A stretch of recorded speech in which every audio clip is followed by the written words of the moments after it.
আরেকটা বিষয় ধরেন সরকারের একটা আমাদের মাননীয় জনপ্রতিনিধি একটা আলাপ করছিলেন যে সরকারের পরিচালনা ব্যয় সরকারি প্রতিষ্ঠান চালাতে খুব ব্যয় হয়ে যায়, তাহলে এটা হচ্ছে সারা পৃথিবীতেই এরকম নানান উদাহরণ তিনি দেখাচ্ছিলেন।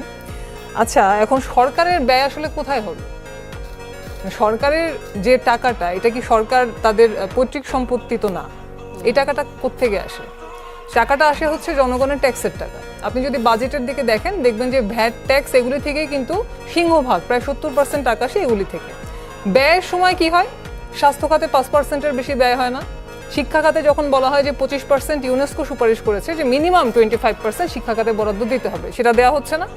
তাহলে শিক্ষা খাতে আপনি ব্যয় করবেন না, স্বাস্থ্য খাতে ব্যয় করবেন না। 44টা রাষ্ট্রায়ত্ত শিল্প এই সরকার এসে বেসরকারি খাতে ছেড়ে দিয়েছে। চিনি কল, আগের সরকার তো পাটকলের কফিনের শেষ পেরেক মেরেই গিয়েছে, তারা এসে 44টা রাষ্ট্রায়ত্ত শিল্প বেসরকারি খাতে ছেড়ে দিয়েছে।